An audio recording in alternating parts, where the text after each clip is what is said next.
Mainit na balita. Yung NTF-ELCAC, some military forces, mga PNP, etc. And even noong panahon ni President Duterte, rampant talaga yung mga kahit na mga officials ay nire-red tag.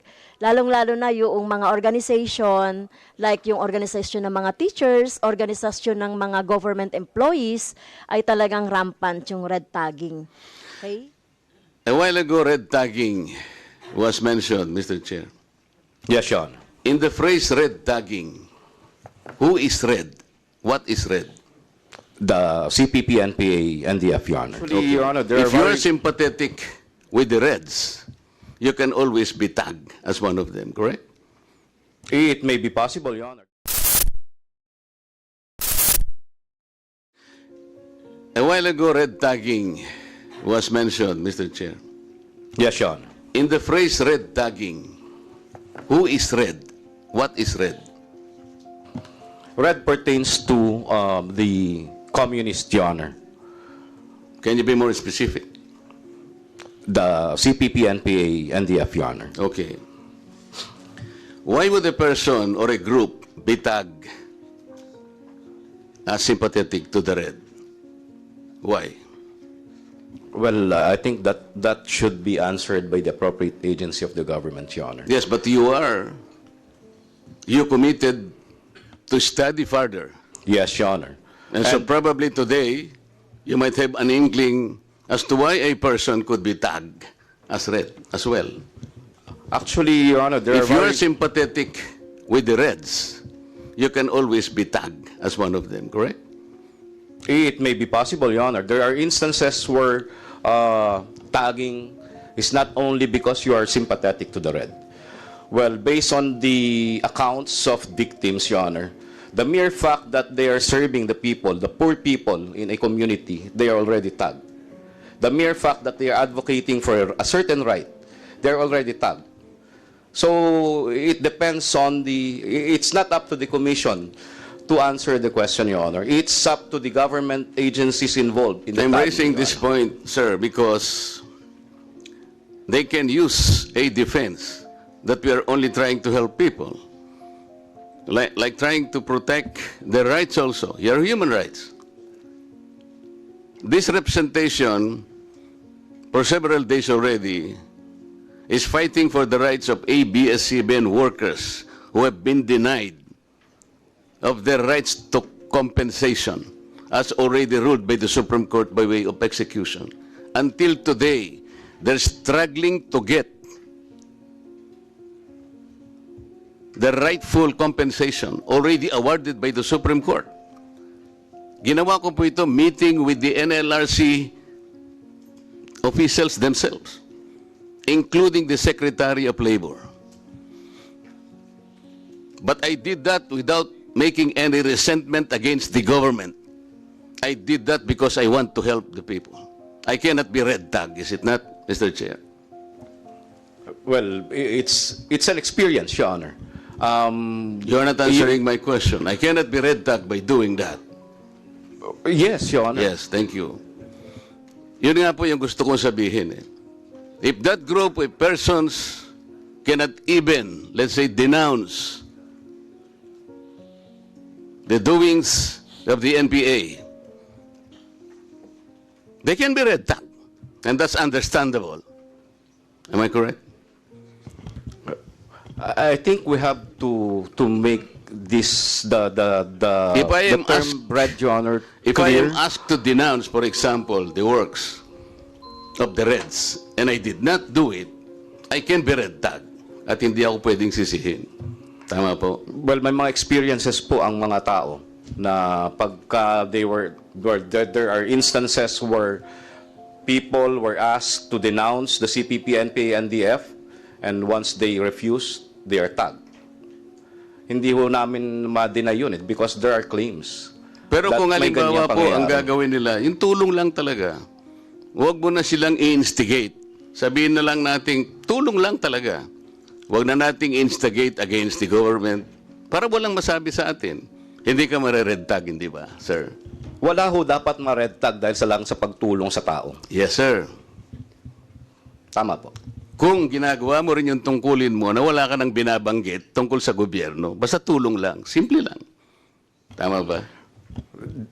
Medyo broad ho kasi yung may binabanggit ka kontra sa gobyerno. Dahil ho when you Pagka redress nag-express ka ng grievances to the sentiments government, kasi, yung grievances kasi, Yes. wag mo nang sinasabi na yung grievance against the government. Talaga pong ganun eh.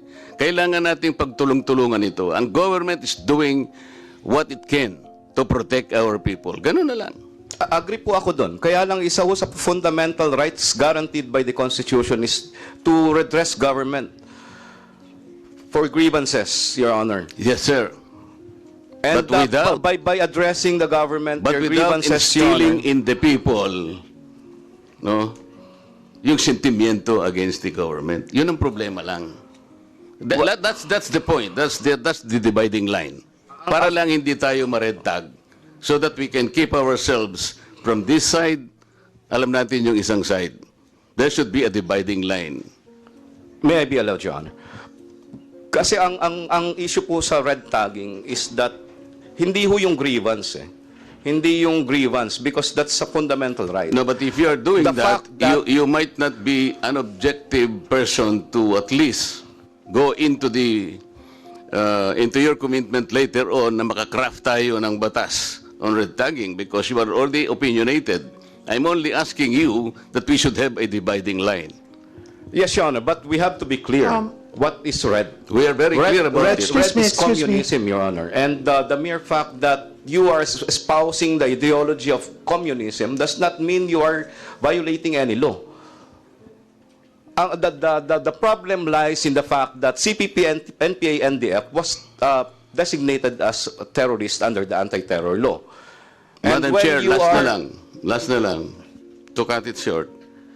The NTF-LCAC must do also some preventive measures.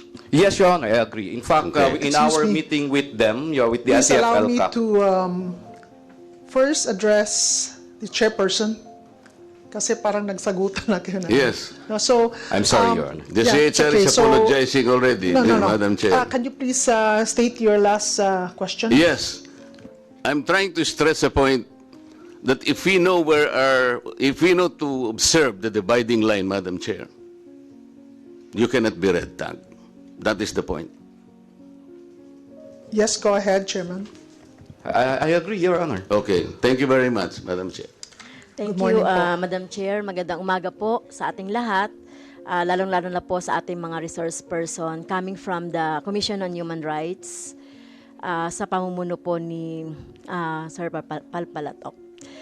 Well, so syempre, nagbibigay din po ako ng pagpupugay sa CHR dahil despite of the meager budget, Madam Chair, ay sinisikap talaga nila no, na matugunan yung mga problema on human rights.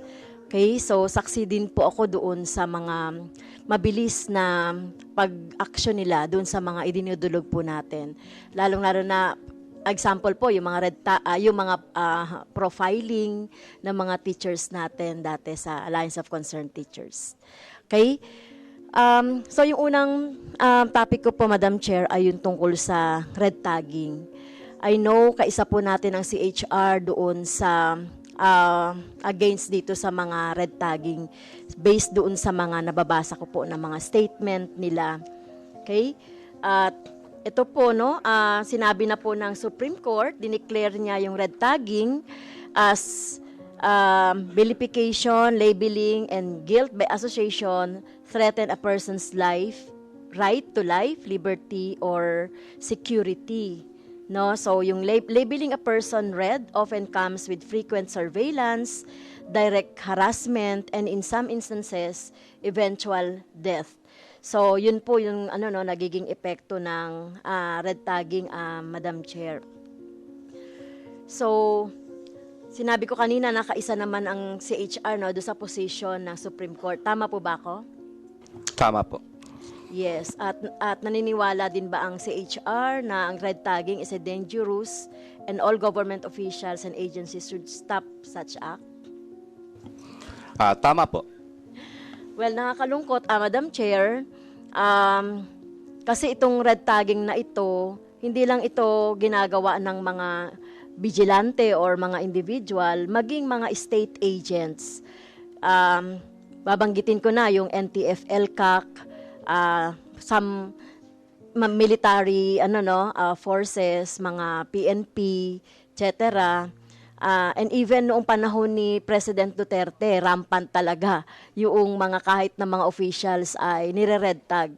Lalong-lalo na yung mga organization, like yung organisasyon ng mga teachers, organisasyon ng mga government employees, ay talagang rampant yung red tagging. Okay? So, ayun po, no?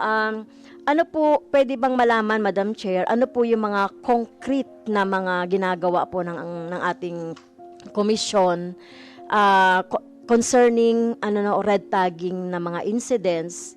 Ano ba yung mga programa na matulungan itong mga red tag, no?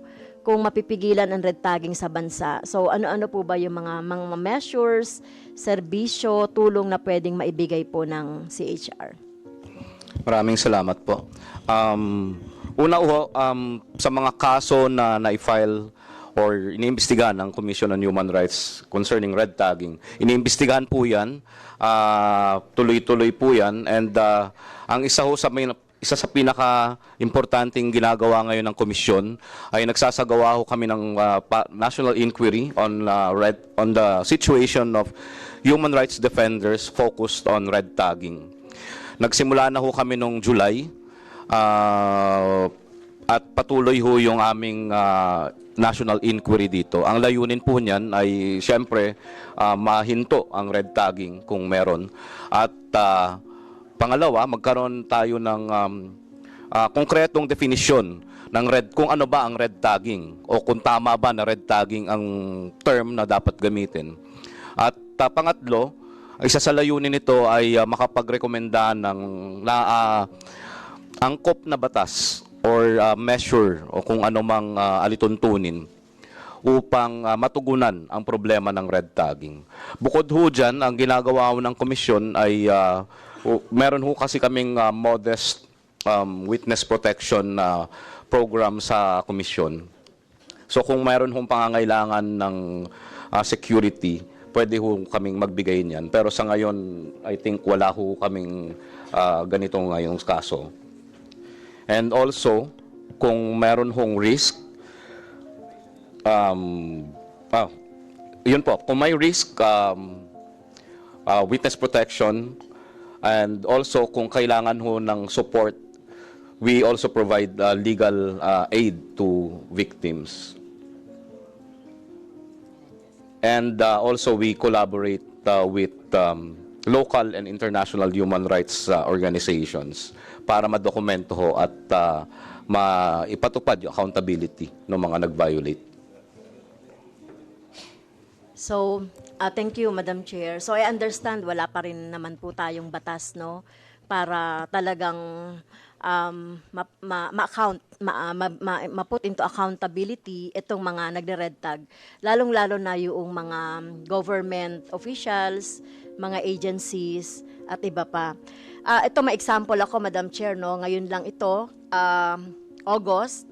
So, yung provincial ELCAC along with, ito sa Laguna po, Mr. Chair, Madam Chair, 2nd Infantry Division of the Philippine Army ito yung nagkaroon po ng pati ang Department of Education, Commission on Human Rights, TESDA, to conduct seminars in school under the guise of the national security. No, kabilang po dito yung Laguna Provincial Peace and Order Council. So kasama ang DepEd, CHED, tsaka TESDA. So ginagamit talaga lahat ng mga agency nitong mga militar na ang supposed to be seminars ay hindi siya different from ones conducted in the different barangays. So dito po, Madam Chair, sinasabi, kunwari, peace and order, pero dinidescribe po dito ang lahat ng mga legitimate na mga people's organization as mga terrorists.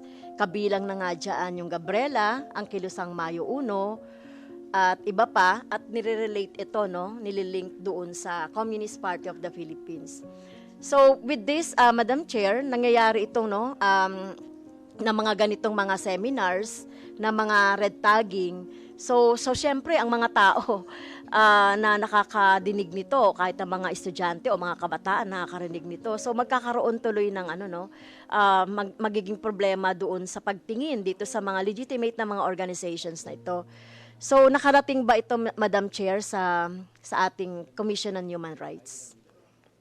Go ahead, Chairperson. Hindi pa ako familiar, but we are verifying kung ito ay nakarating na sa ating regional office. At kung meron po, iimbestigahan po namin, and we will do appropriate measures and actions po. Yes. So, hindi po, dampan po ito, no, na nangyayari, na nagtatago sa peace and order na mga mga seminars, pero ang ginagawa ay talagang vilifying, no, at linking, no, yung mga people's organization sa terrorism.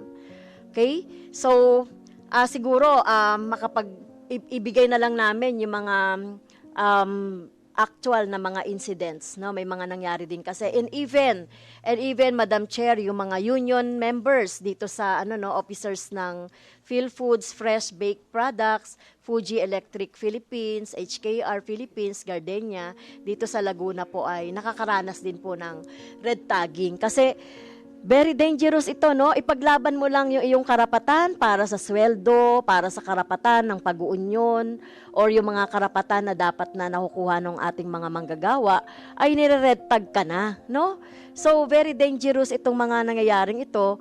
Na-experience nga namin, Madam Chair, kahit kami sa Alliance of Concerned Teachers, yung aming union, na sinasabi ay yung paghingi ng pagtaas ng sweldo ay parang nire-red tag na rin kasi sinasabing ayan yung mga organisasyon na yan na humihingi ng mga pagtaas ng sweldo, mga komunista yan. So talagang talagang ang concept talaga ng red tagging ay talagang nakakapahamak. Kaya Madam Chair, no, sana may magawang bukod sa binanggit ni Chair tungkol doon sa mga ginagawa nila konkreto, ay sana ay pa ba yung pwede? Alba, kasi ito mga government agency ito, mga militar ang nire-red tag, no? Kindly wind up. So kaya sana po ay maimbestigahan, Madam Chair. Yes. Maraming salamat po. Makikipag-ugnayan po yung aming advisory council nung National Inquiry on red tagging para alamin po at makuha yung detalye ng mga binanggit niyo pong mga insidente. Thank you, Madam Chair. I'm manifesting for second round. Yes.